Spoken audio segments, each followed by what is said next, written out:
সংযুক্ত আরব আমিরাতের বাণিজ্যিক নগরী দুবাইয়ে প্রবাসী বাংলাদেশিদের বিনিয়োগ বাড়লেও কাজের সুযোগ পাচ্ছে না প্রবাসী বাংলাদেশিরা।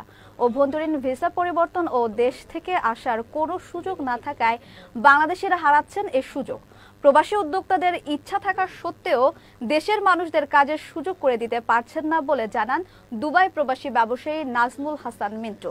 সম্প্রতি দুবাইয়ের দেরা নাখিলে বাংলাদেশি মালিকানাধীন ঢাকা ইলেকট্রনিক্স এর ফিতা কেটে প্রতিষ্ঠানের উদ্বোধন করেন প্রতিষ্ঠানের স্বত্বাধিকারী নাজমুল হাসান মিন্টু।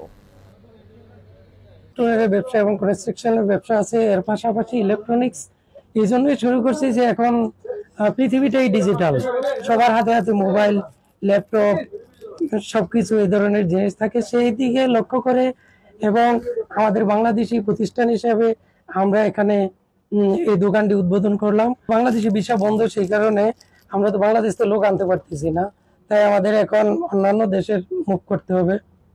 বাংলাদেশি ভিসা অচিরেই খুলবে, আর খোলা দরকার আমাদের জন্য। আমাদের প্রতিষ্ঠানগুলোতে আমরা বাংলাদেশি স্টাফ হলে অত্যন্ত ভালো হয়, যদি বাংলাদেশি ভিসা খুলে আমাদের অনেক ভালো হবে। আমাদের জন্য একটু বিশেষ ভালো হইতো যদি বাংলাদেশের ভিসা ওপেন থাকতো, তাইলে আমাদের সেলসম্যানগুলি যদি বাংলাদেশের হইতো সেক্ষেত্রে রেমিটেন্স বাংলাদেশে যাইতো এবং যারা ক্রেতা থাকতো তাদেরকে ভাষাগত দিক দিয়ে সুন্দর করে বুঝিয়ে বলা সম্ভব হইতো।